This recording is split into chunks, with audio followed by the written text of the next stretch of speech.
That clock keeps ticking like a metronome, and my thoughts keep telling me to get me home, but my balls keep telling me to let me just let me That clock keeps ticking like a metronome, and my thoughts keep telling me to get me home, but my balls keep telling me to let me just let me That clock keeps ticking like a metronome, and my thoughts keep telling me to get me home, but my balls keep telling me to let me That's different. All that shit, just let me go. Yeah, fucking live from There's no chaser. Gets the blood flowing like a fucking pacemaker. Party Europe. This is one badass. You're broadcasting all day land. We have very special. Could have done it Friday, but I was exhausted. Def Noodles, everybody. Famous drama YouTuber. What would you consider yourself? I don't even know anymore. I'm just the guy, I guess. The guy who makes videos. By the way, I got to be honest with you. What? I love your intro. I always thought it was the most banger intro. Well, thank you. On YouTube. I always thought so too. Yeah. I tended to think that way myself. I just no one appreciates me. I'm very underappreciated. It's a banger intro. Yeah, and also, I do have to give it to you. You know, I actually did watch you back in the day when you did the Baited podcast. Oh, really? With Colossal and Keemstar. Yeah. That's when I first heard of Tommy C. Well, if you remember, now we're gonna we'll go that route. I'll let me there's a couple buttons I gotta flip here to make it sound good for your audience, so it doesn't sound bad. Let's get that on. 1, 2, 3, and now we're good. Now, if you remember correctly, right? Mm-hmm. For all our clashes prior, I'm gonna put my I'm gonna put this. I'm gonna expose the M's between you and me. If you remember, I contacted you first. It's right here. And here's what I wrote. This is before any. Like I did. No one could ever say I didn't give you the benefit of the doubt or was a dick to you just for the sake of being a dick to you or anything like that. I said I kind of just discovered you, and you had me rolling laughing. You have a great delivery. Thank you for the follow, because I thought at the time, like, oh, this is I knew what you did wasn't my cup of tea, right? Yeah. As far as it, but it was such a relief. Before, all right, here's a guy doing like some drama in a new way, in a new fun way, rather than kind of it was the first time. See, it's August. This is the time when I'm thinking this shit's getting too serious, right? And so you can't say that I never gave you a chance. You said thank you, no problem. And then Nick DeOrio discovered you, and that was the fucking end of that shit, buddy.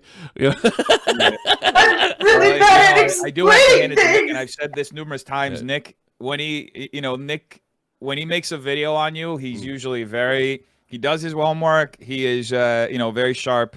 I do hand that to Nick. I would love to have a conversation with him eventually. We did chat in DMs about it. He said he's working on something, so I think he may be busy. But yeah, I'd love to chat with Nick someday. Right. Just clear the air. I'm supposed to put you. I've talked to Nick. I don't think there's a lot of animosity towards you. I don't think. I think you laid low long enough where nobody really has any animosity towards you anymore. It's just like I think in a lot of ways. Like I think a lot of people get canceled, so to speak. Been looking forward to this. When a lot of people get canceled, so to speak, I think they don't realize that the audience just needs to feel like they got their pound of flesh, or there's justice has been served, right? Yeah. And I think with you, and we'll get into that on the Salvo part. A lot of people think justice has been served. But before we start this, I'm going to start you with a tough question. Okay, hit it. Okay, here. Are you ready for this? Yes, hit me. Are you going to finally come on my show and admit that you're white? I mean, what is this bullshit? I'm white. I'm as white as I come, bro. Look at my complexion, dude. Yeah. Well, the funny thing was, and you did try to use this against me. I know that you get to, if you're American and you're from South America, you get to check the Latino or the Hispanic box. I don't know how it works. I'm as white as it gets, right? Yeah. Well, you do. So it's officially under American law, you're Hispanic, right? I don't how does that work? Yeah, or do you even know? I'm officially. I have to check that box because I'm culturally, and my family is from Brazil, so I'm not technically, by standards like a full white person. But I'm white. Like there are white people. You know what's weird though? You know what I always found weird, and this has nothing to do with you and our community. I made that to take the piss out of you, right? And I'm a huge fan of that scene in True Romance when who's the actor? Dennis Hopper. Dennis Hopper and has Christopher that Walken. scene with the other guy. He always plays Italian gangsters, and he's not Italian. Christopher Walken. Christopher Walken. I love that scene. I can't even talk about it. Like I might get in trouble just talking about the scene. It's hysterical to me. So that was kind of my way of doing that. We'll get into the ins and outs of that. But I will say this, and this has nothing to do. You got to check the box. Check the fucking. I'd check a box if I thought I could get away with it. I'll be honest with you. I don't give a shit about that stuff. You're gonna get something cheap. Take the route. The thing that gets me, if you obviously Fatosa is a Portuguese name, okay? Yeah. If you move to New Jersey, you're as white as me, and there's no box to check. Is that true? I don't know because I never lived in New Jersey for that long. But there I meant America. Like, if you immigrated from Europe to America, from Spain, there's no box to check, correct?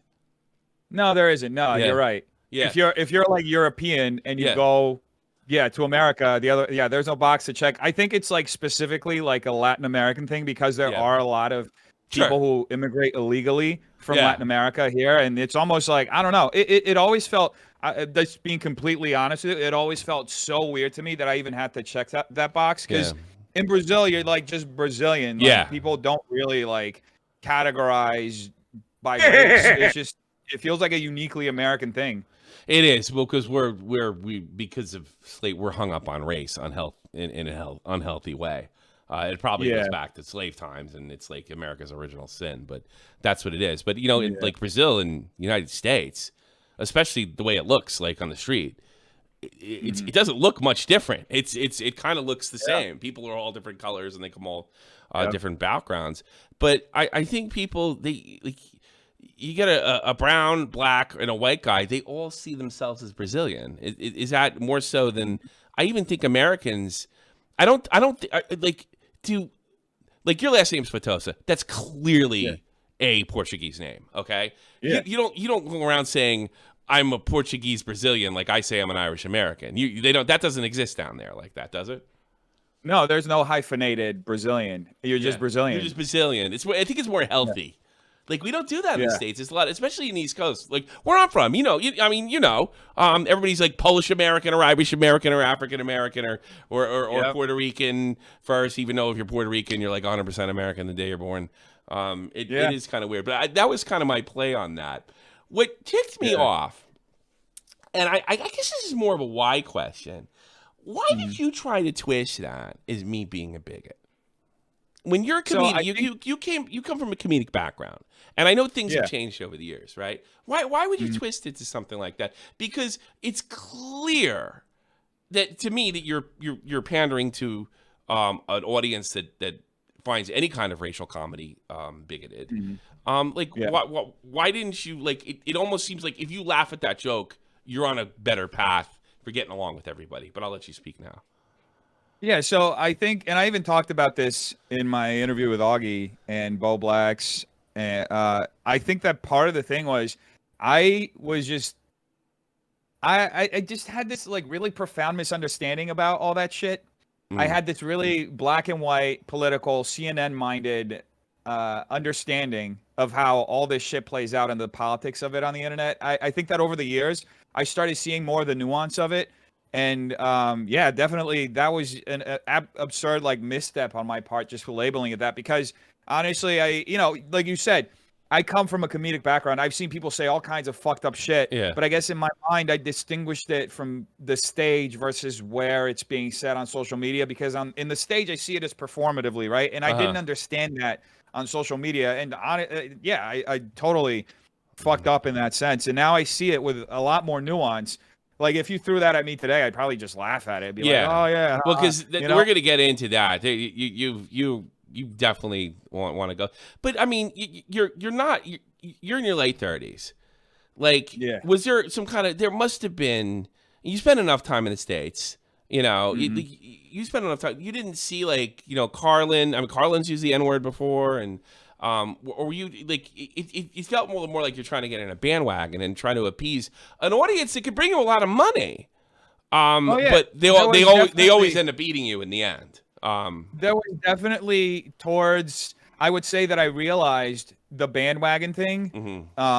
Like I would say towards the middle of 2021 that I started seeing how that shit worked. I wasn't aware. I thought that was just how you had to be. You had to be like politically correct. There's some shit you can't do and some shit, regardless of context and regardless of like if it's a joke, if it's meta, you just had to be a certain way. And if you broke out of it, you're just the bigot or whatever. And I realized I started understanding that grift around like the middle of 2021. And I started like, honestly, it was probably around the time that like David Dobrik was getting canceled. And I was seeing a lot of the shit that he was getting canceled for and the clips that I was reposting that were getting a lot of interactions. And I was like, bro, but like there are so many people who see this as a legitimate joke, right? What he's doing. And in the context of what he does, it's a joke. Yeah, it's a fucked up joke, but like, there are people who enjoy these kinds of jokes. And I started sharing it and I started noticing the level of outrage. And I was like, I'm essentially working against my own like art form and my own like thing, right? Like that's what I couldn't understand why you couldn't see that, because I know that you kind of consider yourself, and I know I always had a feeling that you were a lot older than you said you were. By the way, you're welcome. I'm the guy that got that going last summer. Actually, it was me and Matt theorizing, right, Matt? Yeah. Yeah, I appreciate you for doing that, by the way, because it did help clear the air for a lot of stuff. I mentioned this on Matt's podcast. I said that like it's just something that got out there, and that honestly, I should have probably made a video beforehand and like addressed it, or even done a tweet saying, "Look, the information's wrong on famous birthdays or whatever other website have my age listed." And then I had that conversation with Taylor Lorenz too, where I was, where I outlined to her that to my managers, they wanted me to just be able to play younger roles. See, a lot of people said that was bullshit. Privately, I defended you for this, by the way. I appreciate that. Yeah, privately I did, because a lot of people were saying that was bullshit. And I'm like, well, he comes from kind of an older way of looking at things. You said before, like, you had to be politically correct. Could that have something to do? Your dad was in the entertainment business, correct? Yeah, he was until I think he left in 2002 or 2003. Was that influential on you? Like growing up, seeing your dad connected with all those, with the big, pretty big time entertainment guys. Was that influential on you? Did you want to do it because of him? Yeah, it was influential in the sense that I grew up watching a lot of shit. That was it. But I never really like met the top players or had access to them. I know there's a narrative out there that like my dad funds all this shit and that he like, got me connected. I mean, I don't know how somebody's dad can like fund their YouTube channel. Successful, especially when they're Warner Brothers, like it makes no sense. And plus, he left in 2003, so I don't know. Like my dad's an old man with Alzheimer's, who like the other day when he was visiting me here, like he was showing me an email. He gets like clear, what do you call it? Like clear scam emails of people who are like, "Hey, you want to come work for us?" Da da da. Like, and he gets. How old's your dad? Like, hey, look, this guy wants me to work for him. Oh wow, how old's your dad? He's like 78, I think, or he's older than my dad. Oh, okay. Yeah. I'm sorry to hear about your dad. It's all good. I joke about it. I mean, it's something you could do. So what I did notice too is like I said, I privately defend. I was like, he came in through entertainment, the sort of the traditional way, and I can see how you came to the conclusion that you have to be politically correct.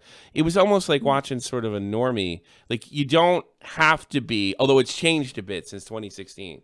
You don't have to be. You can. You can do stuff that's not on TV. That's one of the things that I always found great about YouTube. You can do your own thing. That used to be anyway. And I think I feel like it's like 1900 or 1902 in the Wild West, where it still looks like the Wild West and there's still cowboys around, but it's not what it was in 1880. I feel like that's what's going around. And I never believed that, lying about your age and, and showing everybody that you're politically correct or interested in politics is the LA way of doing things. And it's been that way for generations. I just always saw you as somebody that just didn't get it, and you thought you had to be that way because, let's face it, one thing that really came across is you really, really, really wanted to make it, correct? Yeah, I mean, who doesn't, right? Do you still think about it a lot? Like, are you that hungry? Honestly, I think my idea of making it has changed a lot. I mean, I feel like I personally have made it now because I get to do what I love every single day. I have this like space that I built. I have this community here, like in LA. It's like so cool, and I get to like talk shit for a living. It's like fun, dude. Like Yeah, sure. my idea of making it, yeah, at one point was like being in those movies and like being the fucking Rock or something. But like this is so much fun. I just get to, the fact that I've been able to turn something that's supposed to be fun and a hobby into like a life and something that I can make a living off of is like, to me, I made it. You know what I mean? Sure.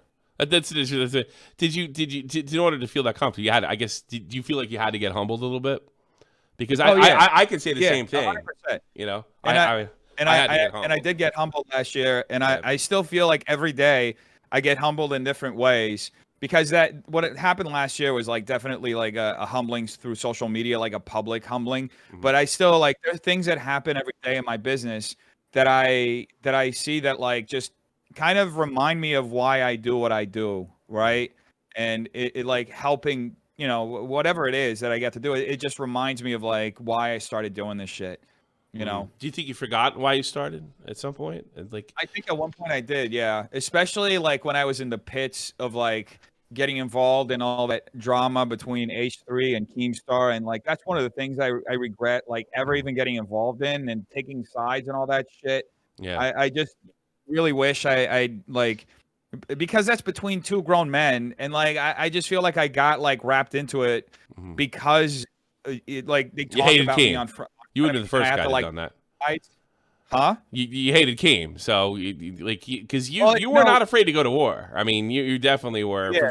You're talking to somebody who used to go to a lot of different wars. I mean, I was definitely there too. You really liked going to war. What did you? I fucking went to war, but the thing was, I liked Keem. Keem was one of the first like big creators who reached out to me and was like super gracious to me behind the scenes and like was super cool. But like the whole dynamic of our friendship totally changed the moment that like Ethan entered the equation, right? And Trisha and Ethan were talking about me on Frenemies and all that stuff. So everything kind of changed, right? And I felt really bad to an extent because I like Keem. Keem, it was always a cool dude to me. And then I'm all of a sudden like, publicly fighting with a dude that I was cool with. And we had talked over the phone a few times and like, and things escalated to a point where like, we ended up in a lawsuit and, thankfully it's all resolved now. But like, I do have a lot of regrets about the way that whole thing was handled. And I would much rather like, and this was even before then, but I would much rather be cool with somebody than to just be constantly fighting, And it sounds like there's no way anybody could have came to that conclusion at the time because you got into a lot of battles. It seems like you're picking a new one each day. I honestly think I don't think it really is Keem and I think it happened before that. I think what happened was you started getting criticized for making mistakes on Twitter. And I think your ego had some trouble with that. And then you saw like Nick and me and Augie as Keemstar team, and you decided to be Team Ethan and we're all going to go at it. That's the impression I got. I mean, I don't know. How were you looking at it at the time? That's a pretty solid impression. And that falls into like the whole thing of like, and when Ethan started like specifically like, shouting me out on Frenemies, and then I started getting like Keemstar really upset with me in the DMs, then it was like kind of solidified all of that. But yeah, you're right. A lot of like the early criticism I got and the way that I responded to it was a lot of it was like bruised ego and like just not knowing how to handle that shit publicly. Like I'd been from my experience doing stand up, I'd been heckled before, but it's like it's different being online, heckled. Yeah. It's like the audience will take your side regardless of what the fuck you say because a heckler is ruining the show. Sure. But like on the internet, it's much different where like there's a whole lot more nuance and it's a larger conversation between people, right? And I had no understanding of any of that. And I just like, honestly, I overshot and I made a lot of mistakes. And I even apologized to Augie and Bo Blacks, and I would like to apologize to Nick too, because I feel like I lumped all of them in that first thread that I posted, calling them all fascists and shit, and I regret that, because I had that CNN mind, right, and I was like seeing shit in this black and white, like either you're here or you're there, right, and it was really unfair to just like lump them all into. I mean, this like, thing. are you familiar of the flag from Chadville? No, it's the flag from Chad, yeah. Now So I the am. flag of Before I Chadville wasn't. was a joke, pretty clearly Yeah. a joke. Like, I mean, that's the thing that gets me, and I appreciate. Like, I hope things work out for you. All right, like, I'm not here trying to bury you, but it is very difficult for me to believe that you saw the flag of Chadville and said, okay, this is evidence that this guy's a fascist. I don't think you believe that at any level. I think it was just, I hate this guy, and I'm gonna get him. And you know what? At the time, you had an audience that pretty much agreed with you about things like that. But I knew, and that's the thing that drove me crazy about you. I knew you saw the flag of Chadville, chuckled, and then went on and wrote, "This guy's a fascist." I mean, Well, like, I didn't know, I just want to understand why. You know, just to be completely transparent, I didn't know you're talking about the stars Confederate and flag. bars. He said, "This is the flag of Chadville. It's a Southern flag." You know, the stars and I didn't bars. know at the time. I didn't know that it was as a meme. It was the flag of Chadville. I didn't know that aspect of it. I did know, like, living in the South for a minute, I did know that like a lot of people fly the Confederate flag in their front yard and shit. And it's like it's the rebel flag, right, in the South. But I didn't know that that specific context on the internet. Yeah. And over time I've learned of it. I mean, it's kind of become normalized at this point. Even fucking Sneeko posted it, you know. Yeah. So you didn't know. You just thought there's left wing good, right wing bad, or anything in between bad. Was that because was that a cultural thing? I mean, what time did you really come to the States? Like, how old were you when you actually came to the States? I was born here by accident, right? Yeah. And I can explain the whole thing of I accident. I understand you're born there, but you grew up. You're speaking like English is second language, and then you moved to the United States. Like, what's the circumstances? So I was sent to boarding school here when I was 12. I spent like a year and a half in boarding school, and then I went back to Brazil, finished high school, did a little bit of college there, and then moved permanently here when I was 22, right? So I've been here for the last 16 years. So you didn't really have a grasp on, like, am I to believe that one of the reasons you did what you did is because you really didn't have a grasp on these issues to begin with? Is that what you're saying? Because culturally, a lot of shit would fly over my head. Yeah, really? Like, it was just stupid. Well, you have such a. It's hard to listen to a guy with a Brooklyn accent and believe that, because I don't ever hear you slip into Portuguese. Like, not in any part of your English. Like, you sound like an East Coast guy. A gente pode ficar conversar agora em português se você quiser. Yeah, I mean, but you never slip into it. You don't even have, like, the Germans, they have the, you know, when they want to say the. You don't even have one of those. You know what I mean? So here's the thing. So when I was, I did go to an American school in Brazil. I started taking like classes in English when I was like 8 or 9, and I had somewhat of an accent. There's like tapes of me from that age. Like, you'll hear me. I have like a very heavy Brazilian accent. But then when I was sent to boarding school, I was like that. Like, apparently, if you learn a new language by the time you're 12, your jaw forms in a certain way. Yes, I've heard that too. I've heard the same thing. Yeah. So that's what happened. That's really when I got very fluent, and when I lost my accent. But then, funny enough, I had a Southern accent. And I believe that. It was when I moved to Brooklyn, like years later, when I was like 23, and I lived there for like years. And they like used to make fun of my Southern accent, and I used to make fun of their Brooklyn accent, and we made fun back and forth. And then I guess to some extent, it ended up just like melting into my head. Well, I believe that. You know, I grew up with, or at least during the summers, like 3 summers when I was a kid. Do you know who Roger Clark is? Who? You know who Roger Clark is? No. He's the voice for Arthur Morgan from Red Dead Redemption. Gotcha. All right. Yeah. He's American Irish, but I don't know the circumstances. He was from Woodbridge, but at a young age, he moved to Ireland. I guess his parents got a job over there. Now, he was ethnically Irish, right? And then when he moved to Ireland, you know, he was a Yank. I mean, they were, you know, kids are picking on him pretty good. It's it's pretty rough over there. Like it's really old school. Everybody goes to Catholic school. Everybody wears a uniform. So what he started to do is to imitate the accent and kind of take it in. I remember when he said to me, he says, whenever I come back home, or whenever I come to the States, I'm a leprechaun. I go back home, I'm just a Yank. And that's what gave him a voice acting career. You know, that now he's a sought-after voice actor. He used to come by in the summer. But, yeah, I did see him flipping in and out of it. And then, I mean, that what kind of accent does Arthur Morgan have, Mr. Southern? Matt, is that like Midwest? That cowboy accent? What's that? I don't know. I don't know if I actually. I would say like I'm probably Midwest or maybe like into Texas, right, or something. Yeah, like that. Texas. That's what it is. It's a Texas accent. That's right. Okay. Yeah. So like I could see that being the accent. case, you know, and maybe the nuance may have been lost on you. I mean, I gotta be honest with you. I do have trouble believing you. The culture thing, I'm a little more sensitive to other languages and other cultures and stuff that I wouldn't have been. I totally wouldn't have believed it. Just the fact that I was over here, I've met Germans that don't have a tinge of German accent because they speak English so well. But I think the thing was that really, boy, it used to make, you couldn't ever hold you to anything because what I called the satire game. It was always like, oh, now it's the character, now it's this, and it's like this. Jon Stewart used to do that. It used to make me nuts. Like you'd make a ridiculous statement about, who's the guy that dropped the bomb in Japan? I remember he had to apologize for this. He called Harry Truman. Oppenheimer? Harry Truman. He called Harry Truman a murderer. Right, and there's a little more nuance to it than that. That's simple. You could definitely be just dropping the bombs in Nagasaki and Hiroshima, but to sit there and say he's a war criminal or a murderer, I think there's a little more nuance to it than that.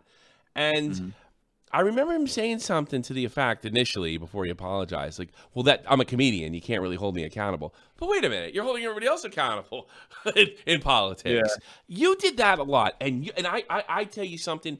I think that made the audience crazy, and maybe even your own audience crazy after a while. Why do you think that was?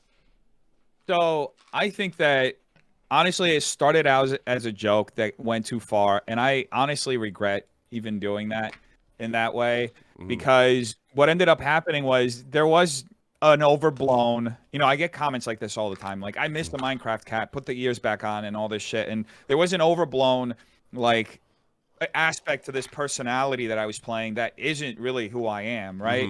And that ended up creating like a connection with an audience that like doesn't really relate to like the real me, right? So yeah, like the satire so wait a minute. I got to interrupt you a little bit. So you pulled an Illuminati. That's what happened to Illuminati. She came through me, right? What happened was she started realizing that people fell in love with her voice and the content was good, but she wanted to be appreciated as Illuminati, as Blair. And that's where a lot of her evil fucking moves, I think, really came from. Because when she, like, you would think, 500,000 subs in a, 6-month period. Who gives a shit if anybody knows the real you? Boy, she cared. Do you think that happened to you? It wasn't as much about knowing the real me. It was more of like, it just got exhausting keeping up that character and having to constantly think about what do I say through the lens of this character. I have to scream like Gilbert Gottfried all the time. Yeah. I have to constantly be like doing it.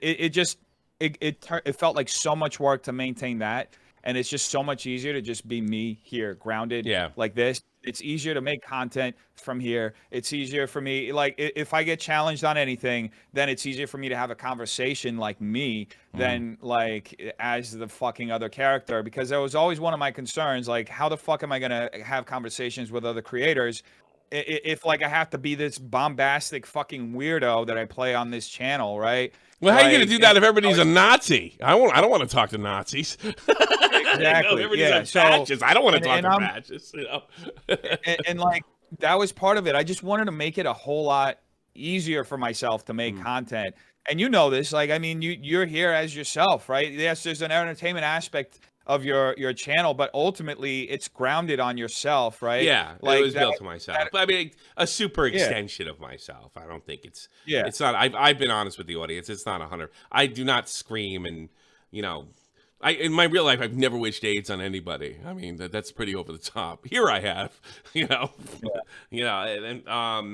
but yeah, I was just wondering. So there had to be, and I guess we can get into. I mean, because the guy, it wasn't Nick Diorio in the end. It wasn't me.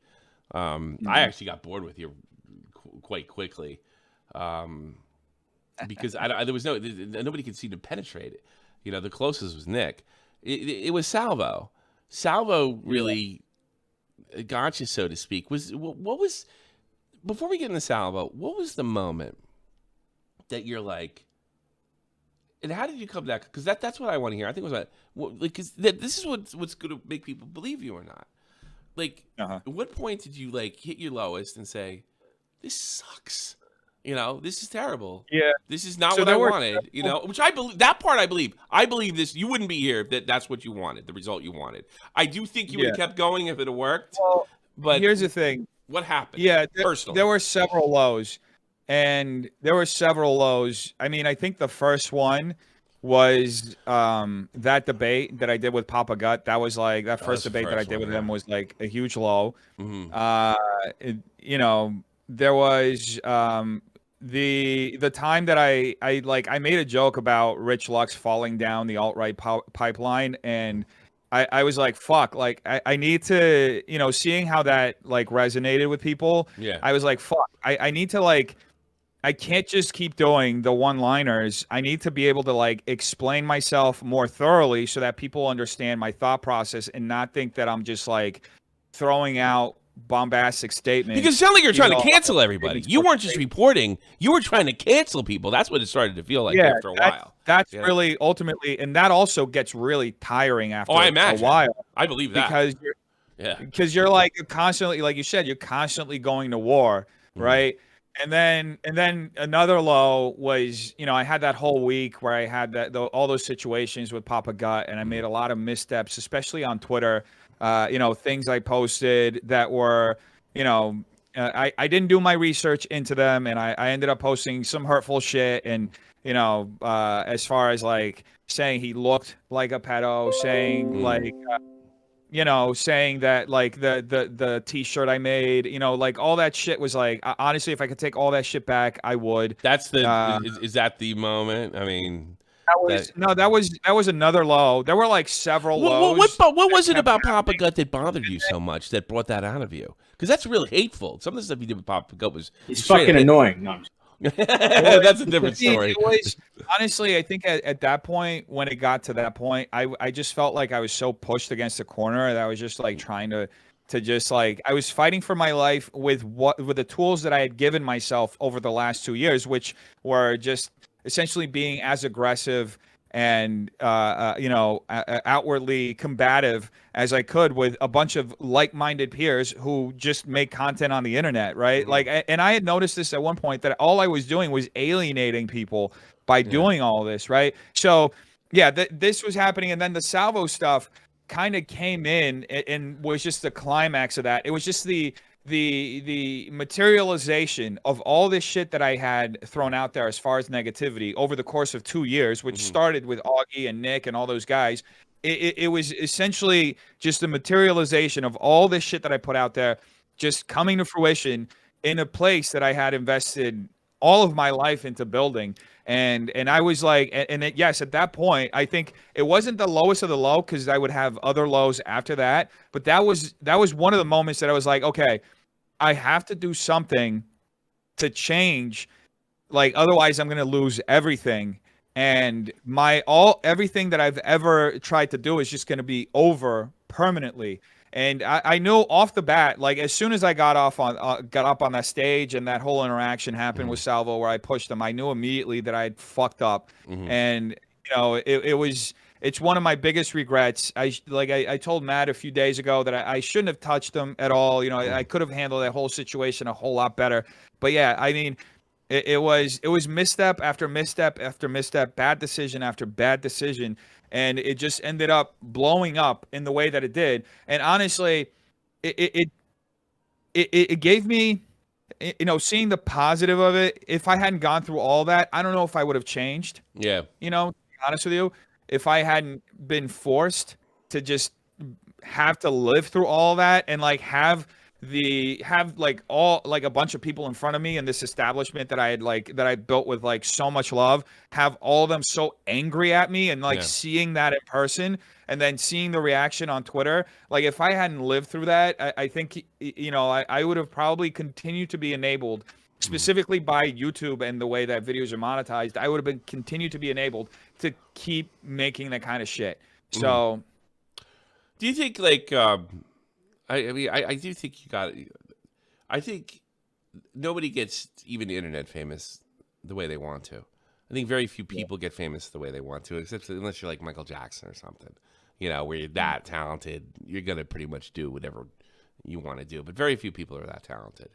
And I think what happens is we all have dreams, and we all have the idea of what we'll do when we'll have fame, how we'll behave, and how we're gonna be so much better than all the people that came before us, and we're going to focus that fame in some people like a positive way or a better way or what have you, because you know, and it turns out when fame, even at this low level, and you know, by the way, I bobbled it with the Beta podcast. You know, I mean, there were weeks we beat Rogan. You know, that could have been something amazing on certain apps. By the way, I'm probably not overall, but I think nobody really can handle it all that well without, and you just gotta hope. Everybody's gonna make a mistake with it. You just gotta hope that it's not devastating, and then you make that mistake, and then you can kind of enjoy it. You know, I gotta be honest. People ask me all the time. It really is like you live to see another day kind of mentality. I think at the end, you know.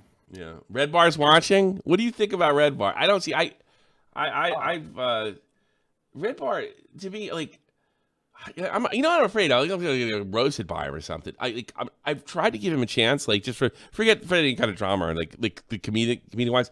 I can't connect with it. And the thing is, I watch it and I'm like, I'm boomering out here because everybody gets it but me. That means it's really good. Like traditionally, if I don't get something right away, then I look back and say, dude, that was awesome. Like I didn't get into Stern until like the 90s, and all my friends were listening to the early 80s or late 80s. And then when I got it, I'm like, oh my God, it's like the greatest thing ever. And I'm afraid that's going to happen with Red Bar. But I'm also afraid to like credit, because then the Red Bar fans are completely fucking insane. So I'm afraid if I say he's not funny or something, then they're really going to come after me. But I doesn't get. So it's I like Mike. I started watching Mike from Red Bar back in the day, not back in the day, but during the pandemic, when his clips about Mike Malak and I don't remember who else he was roasting Joe Rogan too. Sure. And I was like, I really liked his clips. I thought he was great. We chatted a whole bunch on Instagram DMs. At one point he reached out, you know, and he ended up like for months, like he really hates Ethan. And during the time where Ethan and I were like kind of close and we were, you know, chatting consistently, he would like, damn it, Ethan's a piece of shit. Da, da, da, da. And I would be like, Mike, you don't know him. Like, like, bro, like I tried a couple times to talk to Mike, because I know Ethan has a bad reputation in certain communities, specifically in parts of the commentary community. A lot of people dislike him, but he's always been super cool with me, and I'm really appreciative of that. He's always, him and the crew have always been super kind, but that's what I was trying to like tell Mike, right? And and then at the height of everything happening with me, Mike ended up getting involved, and you know, he paid for Salvo to come over, he paid for his limo, he paid for half of his fans to like come here and heckle me during his show, and you know, I think it's honestly, I'm still a big fan of Mike. I think Mike's great. I don't take any of that to heart. I would love to chat with him someday and like you know, on a live stream how we're doing. But you know, I just think it's crazy, you know, the stuff he paid for somebody to come out here to troll me. What is Red Bar? Is he a shock? He looks like he's just like a comedian humbler. That's what I see him as. I mean, he's eating comedians alive. It's kind of his bit is a little bit doing that. He does that. He's like also he's got because this he big hates thing comedians. I hate YouTubers. You know, I absolutely hate YouTubers to death. I really hate their guts. But he seems to hate comics, and even more passionate than I hate YouTubers. Like, does that make him a shock jock? Like, I really want to get him. I really want to get it because I feel like my buddy Joey, he's fucking in love with him. He's always like, Red Bar said this and Red Bar said that, and I was like, oh man, I want to get it, but I don't. Yeah, that was really it was really great what Red Bar did with your comedian thing. What does that feel like? Like people are coming, Salvo's coming, it's like, did you just tell yourself it's going to be like a normal show? I mean, you had to know the hours going into that it was going to be a circus, right? Or how did you prepare for it? Honestly, I knew it was going to be crazy. My thought process around it the whole time was I wanted it to be as safe as possible. So I went as far as I could. Like, I got extra security that day. I had heard rumors that they were going to do like this thing where a bunch of people were going to fake seizures to try to cause a panic. So I hired an EMS too to be in the room. And my concern was about everybody, just in the room being safe. Which did you tell yourself that because you wanted to believe that these guys are making fun of you were dangerous? Though. No, I didn't think that they were dangerous at all, but I didn't know it's a volatile situation, and like they're all in my building. I'm responsible for every single person in the building. Yeah. I mean, I would. It'd be great if everybody had seizures. So I think that would have been awesome.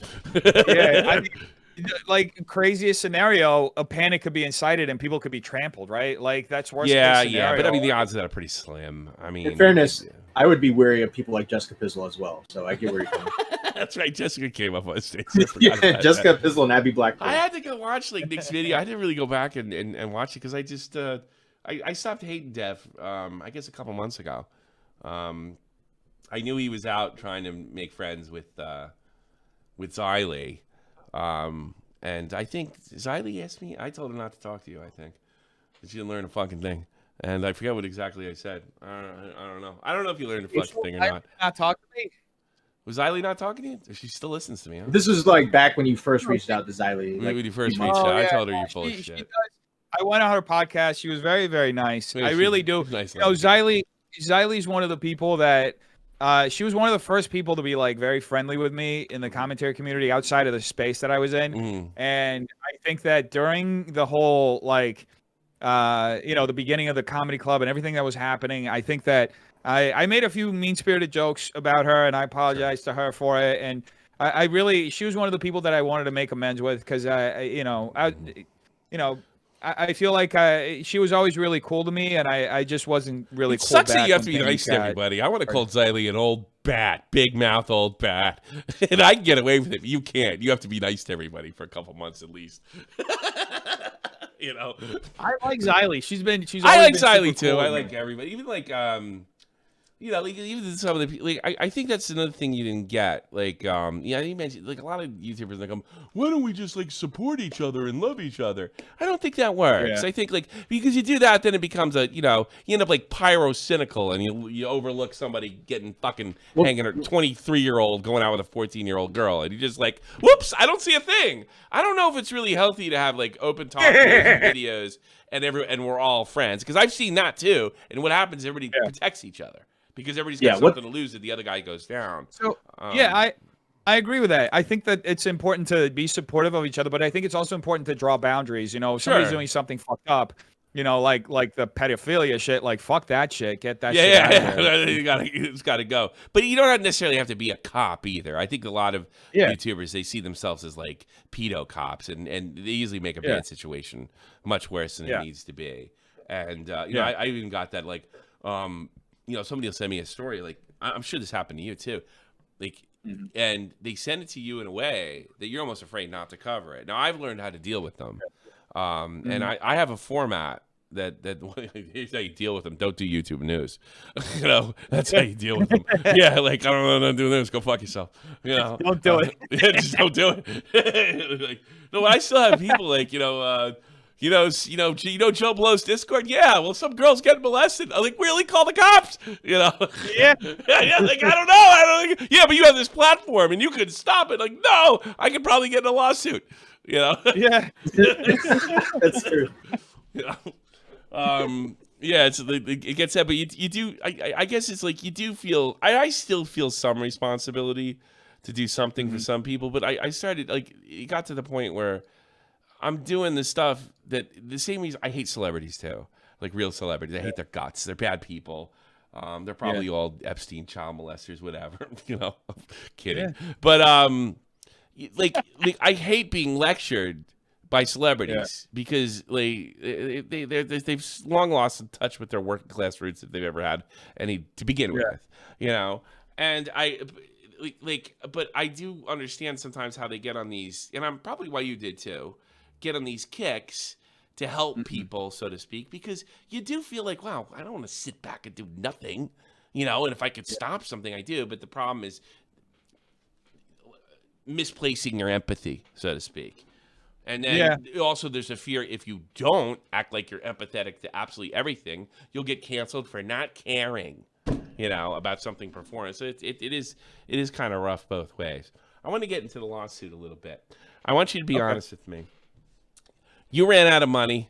You probably were going to beat Keem in a lawsuit, and you ran out of money. And then it was just better to fucking put this whole thing behind you. That's what I saw your face. I'm right. I haven't done. Did I tell you, Maddie? I can't talk about the settlement, bro. You know I can't talk about it. Were you really bothered by Keem's? I didn't say I never stuck up for you, but Augie did. I said, I was one of the few guys that said that's another thing that pissed me off about you because I'm always fucking fair. I said you probably beat him in a lawsuit. You know that? Did you know that? I bet you didn't. I think I may have seen a clip. You did. I said. I think I said Keem's got a problem here. I think Keem's got a problem here, and I'm not. I definitely wasn't rooting for you, and I definitely knew what he was trying to do, but I didn't think that was going to help him in court. You must have. See, don't get in trouble, but I'm going to say it. You tell me you can't answer it. You must have known he was not being literal. You must have known when he wrote what he wrote. I mean, I can't. This is the part of the settlement. I can't talk about this shit. Like it's I had to ask though. I had to ask. What I can say is that we worked things out.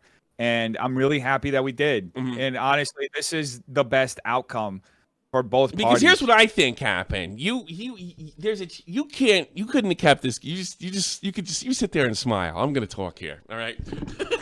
Here's what I think happened. You got in this lawsuit because you're mad because people were calling you fucking a pedo and stuff like that. You knew damn well what Keem was trying to do, but you're mad, for all the hate you were getting. I mean, I had.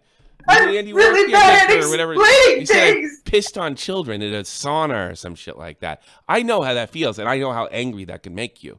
I can see as far as my motivations for filing the lawsuit, I wanted to clear my name. I didn't want to be known as a pedophile. Did you really think that's what you were tarred as, though? I don't want to get you in trouble, but I don't think there was a name to clear. Is what I'm saying. I mean, there was plenty of evidence of people who actually did believe it, and I had plenty of communication with legitimate like YouTubers, and I even in my discussion with Keemstar, I was very open, and I told them like that people who are very credible in the YouTube community believed it and asked me about it. So, boy, those credible people are dumb as bricks. You realize that, right? I mean, they got power. It's the kind of thing where, like, out of context, let's say 5 years down the line, somebody pulled that shit up. Fair enough. Fair enough. I think that's a fair thing. Yeah, I was one of the few people that said I think Keem's got a problem here. But I was hoping you'd lose. But I wasn't gonna lie to my audience. And by the way, Augie's like, you know what Augie did? You want to make fun of Augie? Augie's like, I don't know what Tommy's talking about. Well, I wouldn't have put it that way, right, Connor? Right, Bobex? What impression is this of Augie? I don't know. There are a bunch of monkeys over there. He was very, very nice. It was really great to meet those guys, by the way. Yeah. Augie's fun. Augie's fun. Bobax is an asshole, but Augie's fun. And Connor's an asshole too. I haven't met Connor yet, so don't. You know what? Hang out with Bobax. You probably have more fun. Bobak's is funny because he's like retarded and stuff. He'd be like, "Oh, Death Noodles is good now. Be my friend." You know, come over and hug you and start drooling on your shoulder and shit. He's got a Sonic plushie in one hand. Yeah, there you go. My God. You know, Bobak's is much better than Connor. I got to tell you, Bo Blacks was like the sweetest guy. He was so nice. I think I know you're making fun of him right now, but just so anybody knows, he is retarded. It's not like it's totally off. You know, you must have noticed that when you were like trying to make videos on him. He is a bit retarded. It's not like. I mean, he's very open about his autism, right? Yes. This is the first thing you get to hear when you talk. I remember one time he said something really funny to me once because I don't know if you follow him on Twitter. I've always said this. Bobak's really funny. Like he's like legit a funny guy, especially on Twitter. Something about the written word is that I actually wish I was as good as him on that. He writes some really fucking funny tweets that are topical of whatever drama's going around. He really like he can't say, but he does.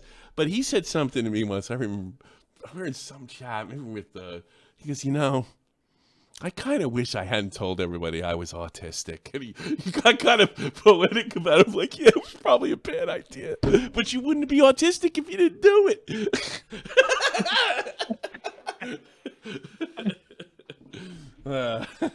But no, I know. No, Boba, I disagree with you all. But do you think Bobax is funny on Twitter, don't you, man? Yeah, he's funny on Twitter. Yeah, I think he's really funny on Twitter. I mean, like he's like maybe like laugh out loud, like funny. I think like that thing. Okay, what else I got you?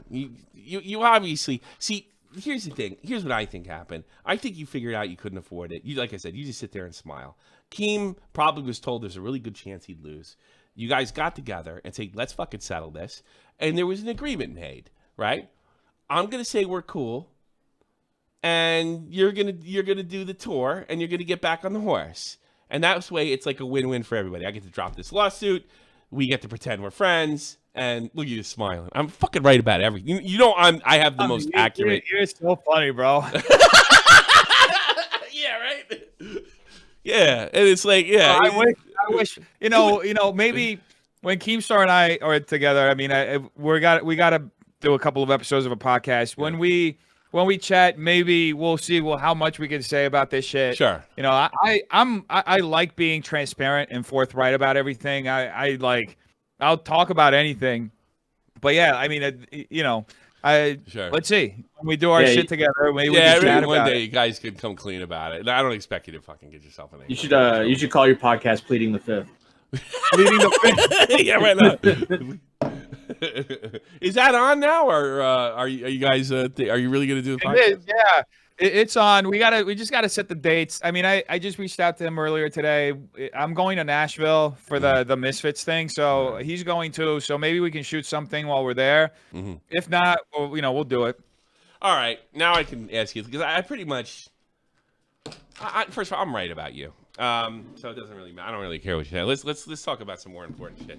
What do you mean you're right about? I'm right about everything. I'm right about everybody in this business. I got it down. I'm right about you. Right. You do. No, I do have to hand it to you, Tommy. I'm you always do have wrong.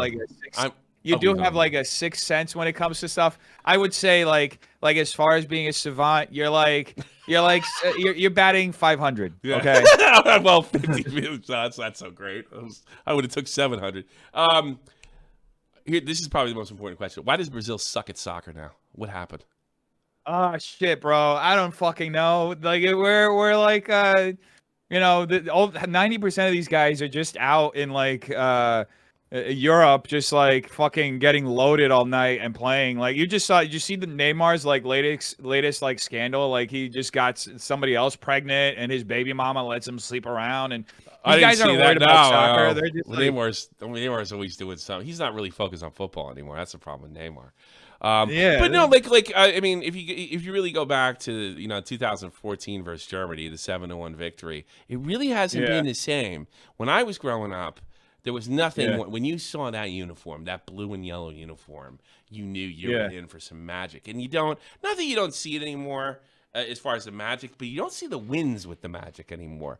I had when I was doing stuff on you, I talked to other Brazilians, and they both said that video games and online life has chased.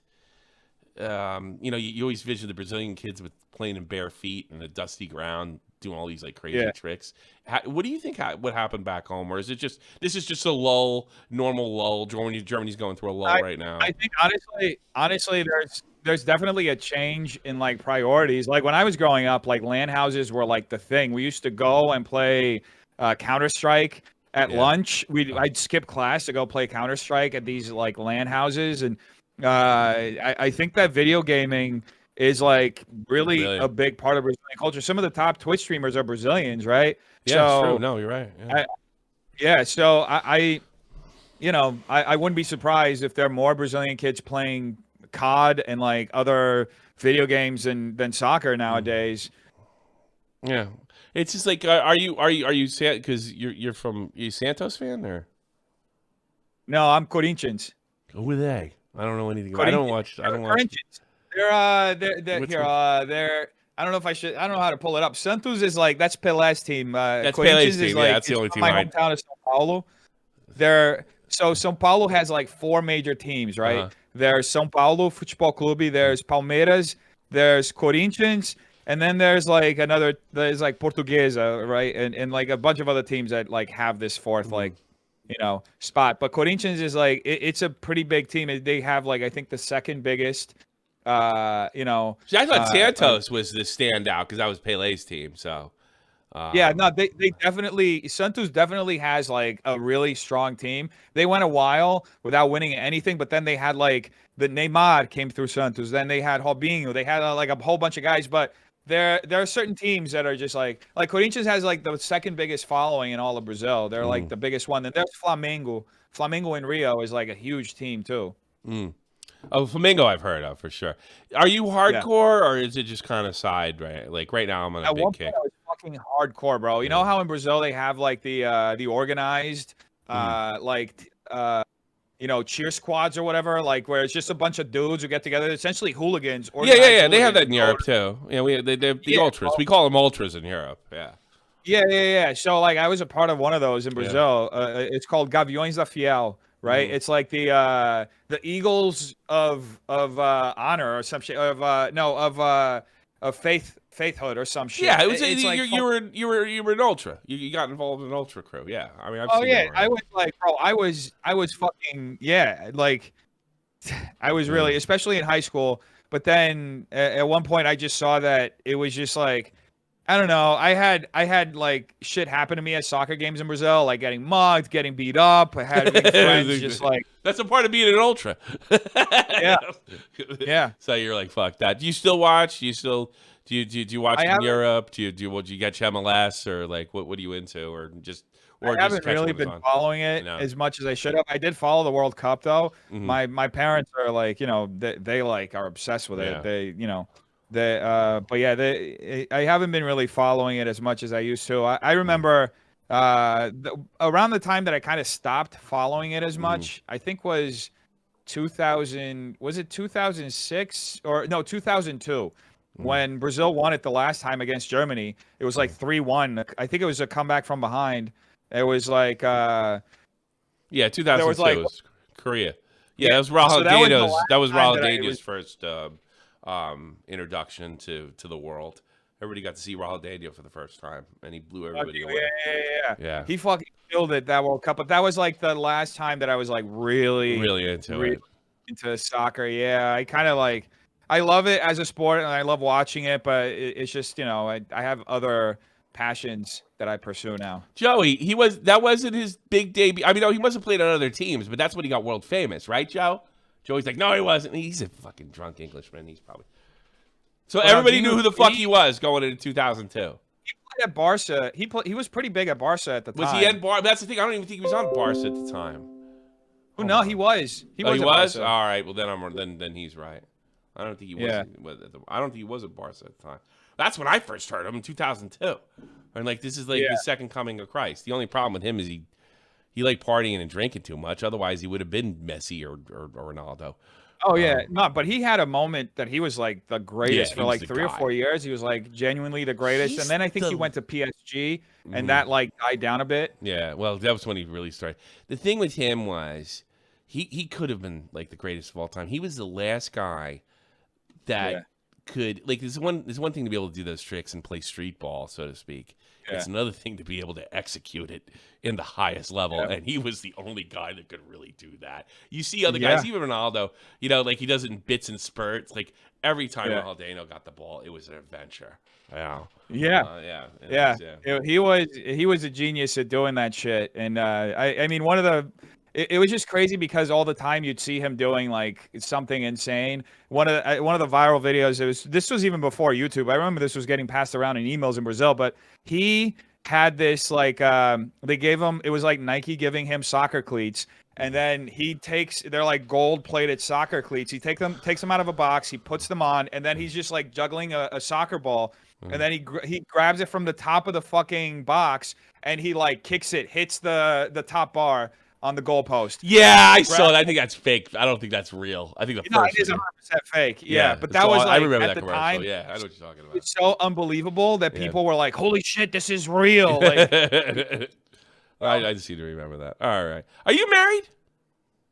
I was married. I'm divorced, but now I'm dating someone else. Yeah. Were you divorced before Def Noodles took off?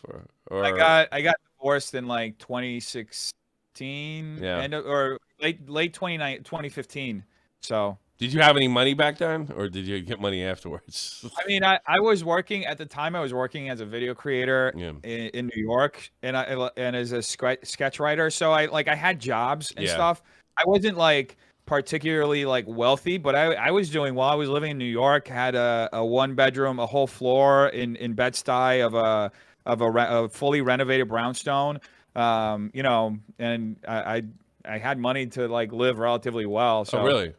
So those are the those are the bits that you used to do. Like what was the video you did? Fun Employed? Yeah, Fun Employed. No, that was much later. That was like 2017, I think. That was like that was when I moved to LA because after I got divorced, I left everything with my ex, right? Yeah. And I just had to start fresh. So I had like nothing. So that really did kind of fuck me and set me back a bit. Yeah. But then, you know, when I moved to LA, there was like about a year and a half, 2 years that I was like really struggling. But then things started picking back up again. I did research with you. I had a lot of Brazilians come to me, and they said that you had similar problems in what you would do in Portuguese YouTube or Portuguese. You would get kind of big. You'd get hot. You take some shit, and then you disappear, and then come up with something new. Is it true? Was that true? Nah, like to the extent that I was like, I mean, the channels are still up. The videos that I posted in Portuguese, they never like really blew up like crazy. Yeah, but by Portuguese standards, you did pretty well. That's what they were told. You know, it's tough to judge it against English and Spanish. You know. Yeah, so the extent that I had like any contact with like the Brazilian creator community was when I was working at Univision. I was writing sketches for them about being a Brazilian in America, and I was writing sketches about being a Latino in America and all this other shit, and I was creating content for them. But then after that, I had a YouTube channel where I would like daily vlog and post like my stand-up at the time. This was like 2015, and I got like maybe 100 views a video. It took me like maybe 2 years to get to 1,000 followers or even that. Yeah. And that channel never like really picked up beyond that. Beyond like, I think it got to close to 10,000. And then at some point I switched over from doing English content to doing content in Portuguese. Yeah. And then the channel died off. Did you have issues though with the fans and stuff like that? Did you have some issues? No. Were you fighting with the public? Because I did an interview with a Portuguese guy and said that you were kind of growing, and then you know like you'd get criticized by other creators of the fans, and that you'd have issues, and then one of the times all those videos are still up if you want to go and watch them. Yeah. I can't. Portuguese is the name of the channel is Def Churras. It's Def, but like the word barbecue in Portuguese. So yeah, I mean The funny thing is that I never had like interactions with other creators in Brazil. What I was doing was I was just doing like at one point I was doing reaction videos in Portuguese, and then I just changed that to video gameplay. Okay. And I mean, yeah, I did have like maybe out of like 300 videos that I posted on the channel, maybe I had like 3 or 4 that got like a considerable amount of views where I was reacting to like a moment from Big Brother in Brazil or a rap music video in Brazil. And like, yeah, like I got some hate on those videos, but that's not like what caused me to stop posting. I was just like posting on 7 channels at one point, and I was like, bro, I can't do this. I got to focus on one channel, you know? And then the English one took off, that's the one you want anyway. I mean, like the thing is, like, you know, Germany, if you got a big Germany channel, you got 4 countries to deal with, right? If you've got a Spanish YouTube channel, you have lots of countries. Same thing with English. You have tons of, you have a much better audience just by default. You know, having 100,000 subs in like German is much more difficult than getting 100,000 subs in English or Spanish. Like it's and there's also like a variety of topics that you can talk about that interests other people. And there's like English is such a universal language. Also, it doesn't hurt that the CPM is much higher in English. You know? I did. That's true. So that'll do it. Yeah, the CPM in Brazil is like a tenth of what it is in English speaking countries. All right. So I think I grilled you as much as I can. I mean, I don't know, like. I don't wish you ill at all. Like I said, I don't even really give a shit anymore. I hope you're telling the truth because, you know, I just be like it's much. I did my share of warring, right? And it grades at you. I remember when I think Nick is starting to realize this now too. You can't win every battle, or not every battle's worth fighting. It just like grades on you. I remember I was so glad to get Nick because he kind of did half the fighting for me. And it's a lot more enjoyable if you're actually sort of being yourself as much as you can, or as much as the character allows. I don't know. It's tough to tell with you if because it's really tough to separate like just how vicious you are. You know, everything from the with digging up stuff with Cabos with the F slur, the Tana Module Iron Cross. I mean, I have like a whole list here. The stuff with the James Charles, which was I think a bit dishonest at times. I'd like to believe that that you want that, and here's what I'll tell you: if you're being honest, and it's not like just get famous by any means necessary, you'll like it a lot more. I guarantee it. You really will. I mean, it'll be a lot more fun. Just being, I agree with you. And just being on this side, I can tell you that from going through what you just described to being where I'm at, this right here, even though the returns haven't been as great as what I used to do. They're not going to be as great. You why? No. This is. Can I talk? You can no, get out of here. You worried about? You get the hell out of here. You get lost. Get the fuck out of here. No, fuck you. I've got a question. Good question for fucking this idiot. The fuck out of here. What's the matter with him? Jesus Christ. What's happening? One of our co-hosts. One of our co-hosts. You can't do that. He's the first guy that ever did that. You know that? He's been spurring in the chat. What does he want me to fucking ask him? He's going to talk about Red Bar. I don't know. Well, he's going to talk about Red Bar. Red Bar's going to talk about fucking Red Bar. Absolutely not. Let it back on. No, I don't want to do that. No, because I decided to do that. I guess you know what it is. Everybody thinks, and I'm sure I'm going to join the company. That we're giving you a break. But here's my issue. Okay, I'm over it. I think if you were doing this a year ago, I would have enjoyed like dancing in your grave. I don't have the energy to do it. And you could be fucking totally lying, and you'll come back and you'd be a woke jerk off. But I mean, it's tough to get mad because even if you do that, what skin off of my back is it? It's more off your back than it is mine. I do have a question for you. Were you afraid of your audience? Oh yeah, I was. You're terrified. And that's miserable. At one point, I even had this conversation with my therapist. I've mentioned this on my stream, and I think in other interviews before. I had a conversation with my therapist that I was like, I don't connect with these people anymore. I don't. They want me to fight everybody and cancel everybody, and everything is so nitpicky. I can't say it. And like I told you, especially around that David Dobrik thing that I saw, the recontextualizing of his jokes, and I was like, bro, this hurts to do this. I was like, I'm essentially like building an audience who's not going to appreciate me being a comedian and doing this stuff. Because no, they weren't. And you got early warnings of that. I remember when I did the racial joke with you, right? And with the I think I wanted it was the Nick DiOrio DNA challenge or some shit like that or whatever the fuck it was, right? Somebody made it was actually kind of a nasty racist thing to say to you, and it said something monkey related or something, and it made you laugh, but you laughed. You thought it was funny, right? And then all your fucking woke fans started going, you can't laugh at that joke. Yeah, but it's about me. No, it's about me. I can laugh at it. It's about me. I don't care. I remember it was they made an edit, and it was like it was genuinely funny. They got a picture of Steven Crowder. They put a monkey's butt on his head to be my hair, and they put sunglasses on him. And I thought it was hilarious. That was high as a kite. I think it was.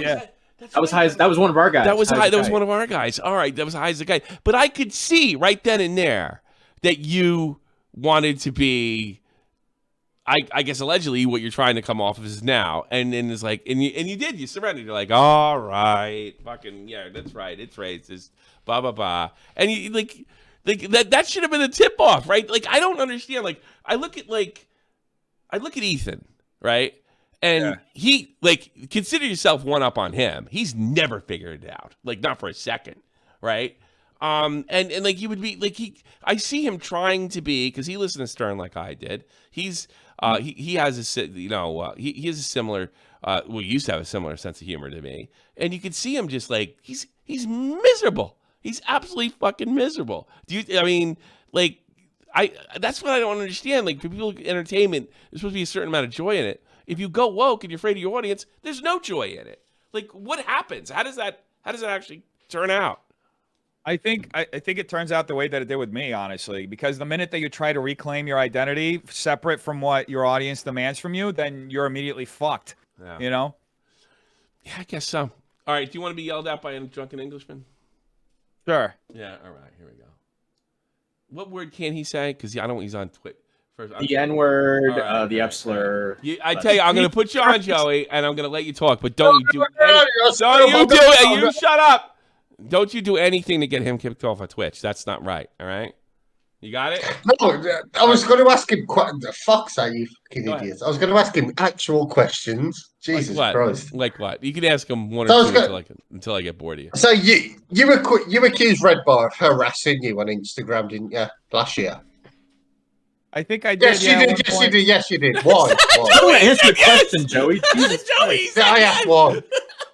Yeah, I can explain it to you. So the whole situation with Red Bar. So I got emails that were purportedly from my Red Bar threatening my building with bomb threats. I also got. Shut up. That's not true. But okay, go on. I also got. The whole setup of paying for somebody to come here to troll me in real life and to have. Oh, come on, that's funny though. Come on, Salvo pulling up in the limousine and everything. Yeah. That's funny. In retrospect, yeah, I can look at it with more humor and also look at how I handled the situation wrong. But in the moment.